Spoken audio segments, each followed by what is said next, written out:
Coloquemos o nosso olhar em Sor Mariana Alcofarado.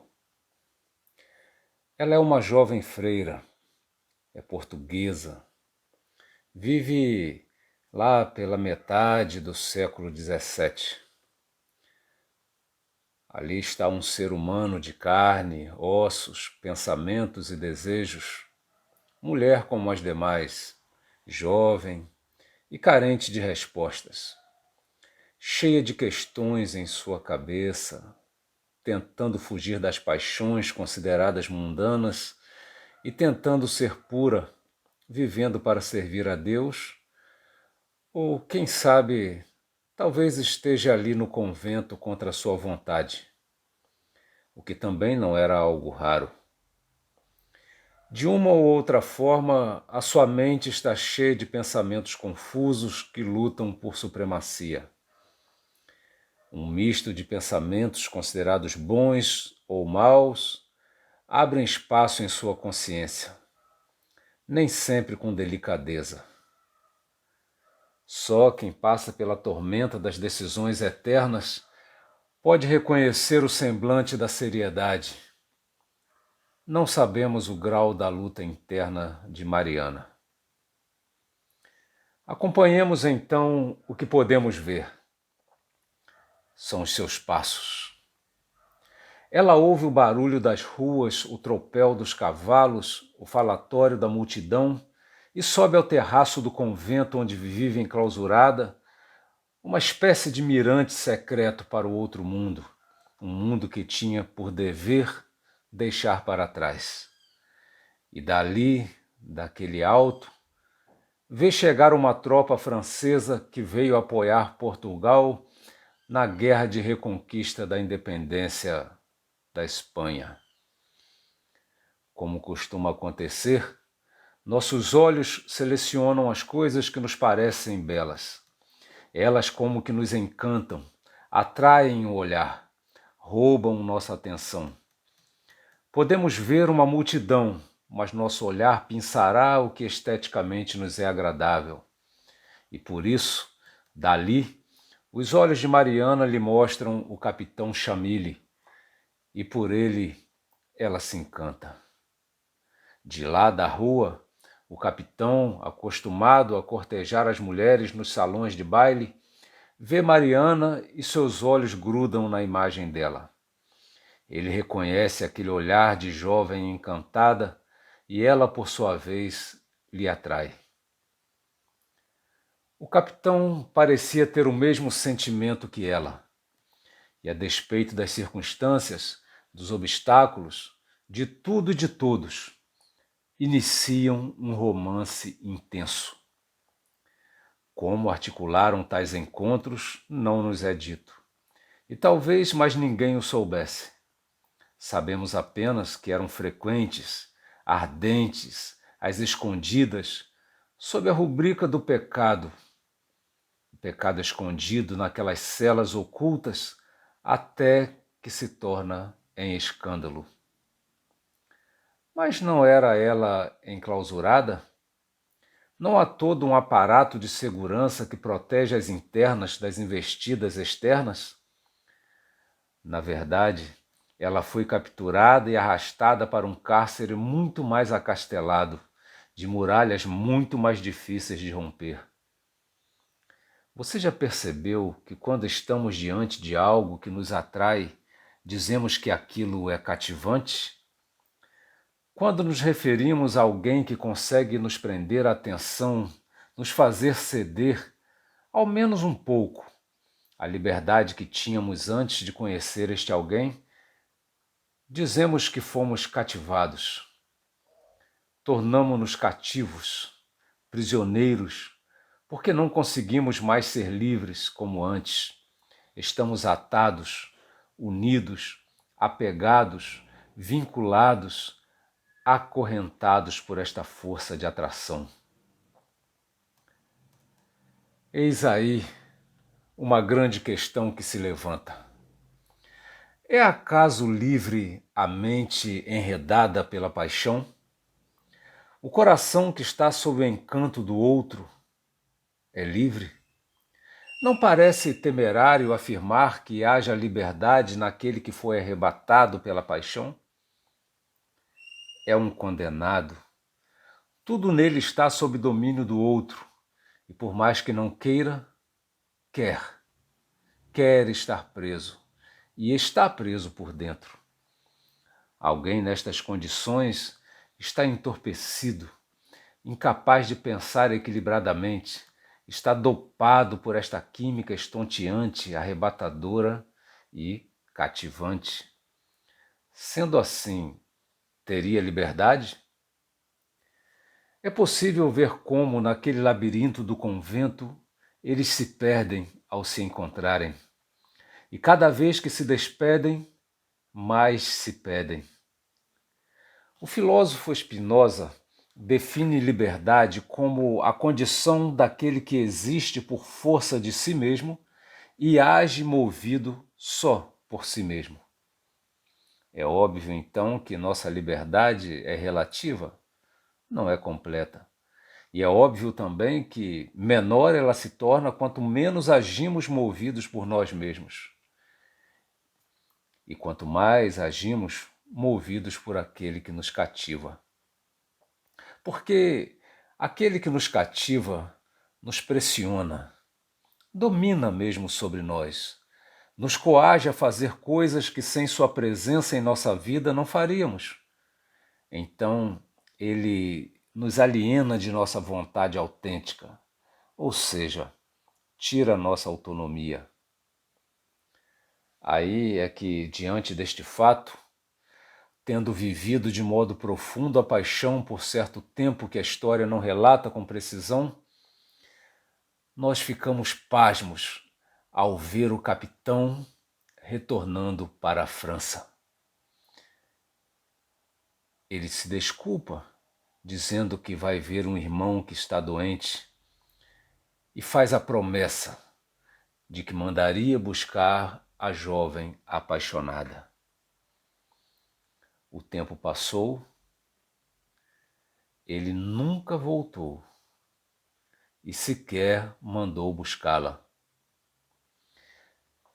Por isso é que é muito comum aquele que se sente ameaçado por uma paixão lutar contra esta atração que percebe envolvê-lo, dominá-lo.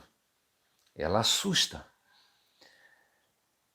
Mariana, com toda a ingenuidade que a paixão provoca, escreveu cartas cheias de sonhos, mas que Chamille nunca respondeu. Ele, segundo os relatos, tornou-se marechal de França. E ela, depois de tanto sofrimento, e talvez por causa deles mesmo, torna-se abadesa. Em cada ser humano há uma luta por perseverar na liberdade, aponta Spinoza. E sempre que percebemos que a liberdade está ameaçada, tentamos conservá-la. E quando a perdemos, tudo em nós se esforça por retomá-la. Só que, mesmo que esse esforço tenha o resultado esperado, mesmo que ele consiga fazer permanecer a liberdade, é fato que a história deste esforço modifica o eu que lutou por ser livre. Como um guerreiro que volta para sua terra depois da batalha, ele nunca mais será o mesmo. As cicatrizes da luta contra quem lhe ameaça permanecerão em sua memória, permanecerão no seu modo de ser, em seu olhar. As feridas não deixarão de doer, as marcas estarão sempre acesas. Lembrará que foi prisioneiro, ainda enxergará os nós que o prendiam, sentirá pinicar aquela corda que roçava em seu pescoço, mas agora as amarras, os vergões do atrito com seu íntimo ficarão como marca da liberdade. Afinal, ele a reconquista porque a liberdade está na luta. e ele luta. Na França, principalmente, eruditos afirmam que essa história seria uma ficção, enquanto em Portugal, outros eruditos, depois de acuradas pesquisas, afirmam sua veracidade. De qualquer forma, ainda que não tenha acontecido na vida deles, é uma história que ocorre na vida de tantos. É assim com pessoas e personagens. Quando transitamos entre essas pessoas e esses personagens, andamos não somente entre eles, mas entre tantos que se encontram com esse poder chamado paixão. Há muitas Marianas e muitos Capitães Chamilha em todos os lugares e em todos os tempos. Não importa o quanto as sociedades mudem com o tempo e as circunstâncias, ou se as leis sobre o certo e o errado são encaradas diferentemente nos vários momentos da história. O fato é que em cada época houve histórias de paixão que emocionaram, que fizeram sonhar as damas, delirarem os cavalheiros, que fizeram jovens imaginarem e senhores e senhoras mergulharem em nostalgia e alguns em arrependimento. Desde o princípio, a partir do momento em que homem e mulher se encontraram, houve paixão. Esse sentimento intenso e tempestuoso. 5 cartas apaixonadas escritas por Mariana mostram um turbilhão que é essa coisa que chamaremos de paixão romântica. A força de sentimentos impetuosos que muitas vezes deixam um rastro de desolação. Se a paixão, em seu sentido primário e genérico, já enche de preocupação a razão, como já vimos, dentro dessa generalidade merece destaque a paixão como força descomunal que une o casal.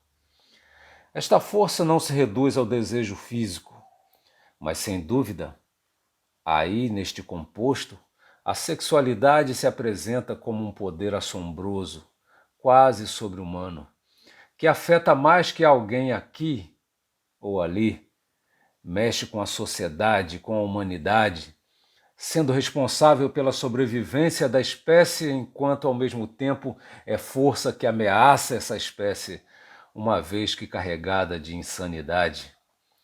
A paixão já uniu e já dividiu reinos, já foi causa de guerras e de tratados de paz.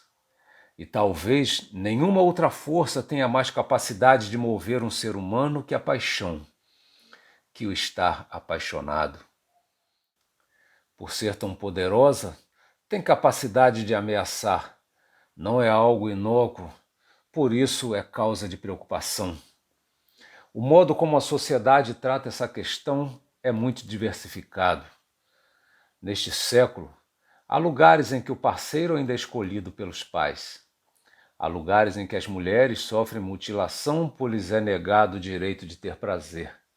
Há lugares em que se valoriza muito o aspecto romântico. E cresce a cada dia o número daqueles em que o sexo é visto cada vez mais desvinculado do romântico. Há lugares em que há tabu em excesso e outros em que o relacionamento está se tornando cada vez mais próximo do animalesco. Usa-se o termo paixão para validar sensações fugazes, sensações físicas, sensuais, e ainda que a paixão possa envolver aspectos como estes, não se reduz a qualquer tipo de cio físico.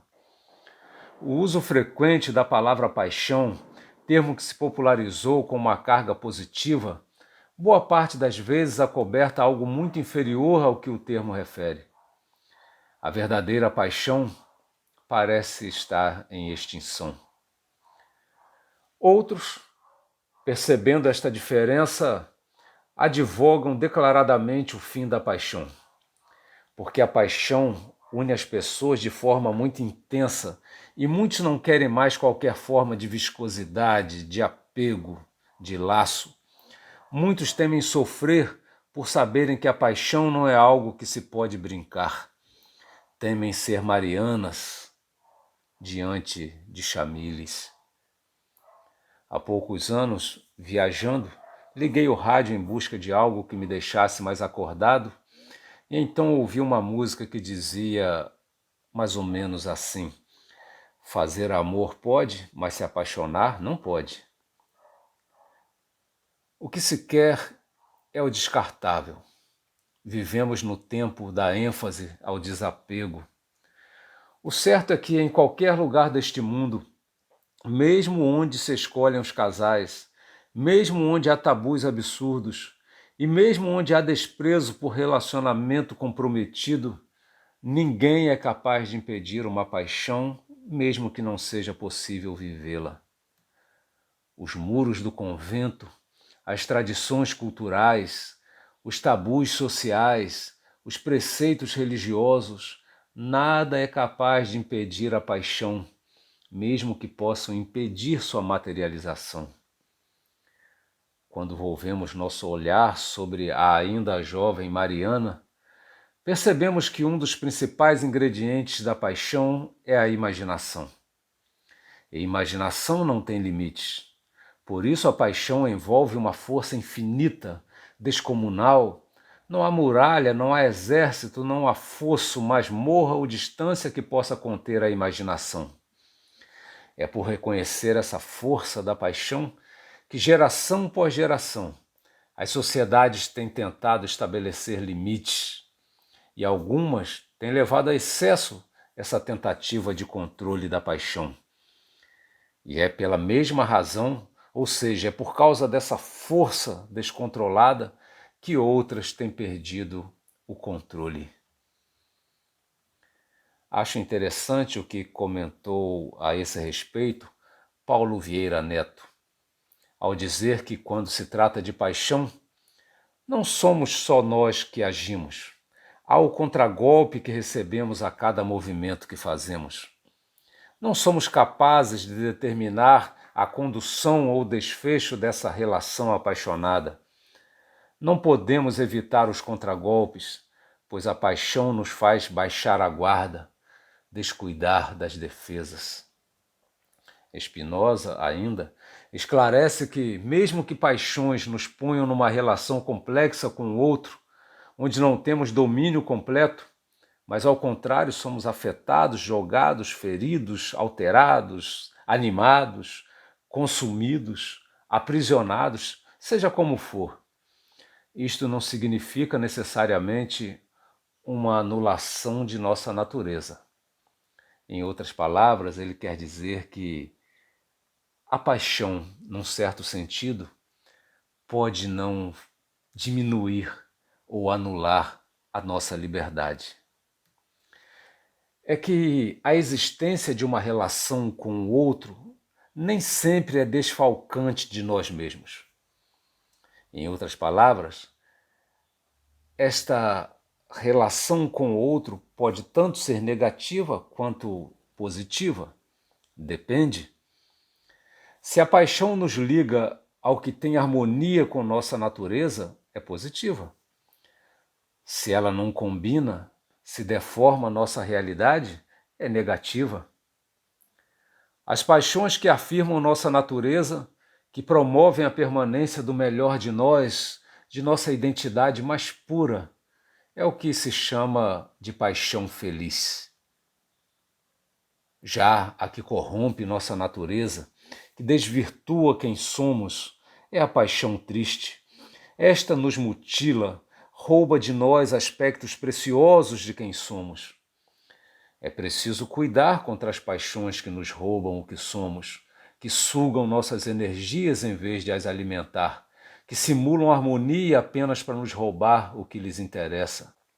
Há os que cativam sem serem cativados, que não sentem o que o outro está sentindo, sendo por isso insensíveis ao sofrimento que causam. Estão fartos e desprezam a carência daqueles a qual roubam. Alguns chegam como uma brisa suave, refrescante, balançando com carinho a natureza tanto estagnada, criando expectativas de vida, mas depois, ao se irem, É como se tivessem sido como um vendaval que carrega telhados, derruba paredes, arranca relíquias de seus lugares históricos e vão embora como se nada tivessem com isso. Não se dão conta da falta que fazem, do rastro de dor, de saudade, coisas que músicos e poetas sabem dizer muito bem. Há outros que cativam sem qualquer ingenuidade, aqueles que vêm para explorar a boa-fé, para saquear o coração ingênuo, usar e descartar, para se divertirem sem qualquer compromisso com as expectativas que possam ter criado. São ladrões de afeto, sequestradores de corações. Não somos máquinas. Não somos algo que se acopla e desacopla sem qualquer tipo de sentimento. Somos afetáveis pelos encontros e desencontros. Não se deve sublevar os sonhos apaixonados. As paixões tristes são aquelas cuja responsabilidade não é assumida. As paixões tristes são as que negam nossa natureza, são enganosas. Elas ameaçam a integridade de nossa vida. Tristeza é a diminuição de nosso poder de ação, diminuição de nossa natureza. É o resultado de violar acordos e segredos, de desvaler valores do outro, desprezar aquilo que ele preza. Felicidade, por outro lado, é o aumento de nossa natureza e com ela nos sentimos mais capazes, nos sentimos melhores, mais fortes. As paixões alegres não são perfeitas, mas são comprometidas com a felicidade, com suprir de bem, apoiar o melhor de cada um, respeitar os limites, o espaço, a intimidade. Ao andar entre essas pessoas e personagens, fica claro que vale aqui o conselho do sábio Salomão. Sobre tudo que se deve guardar, guarda o teu coração, pois dele procedem as fontes da vida.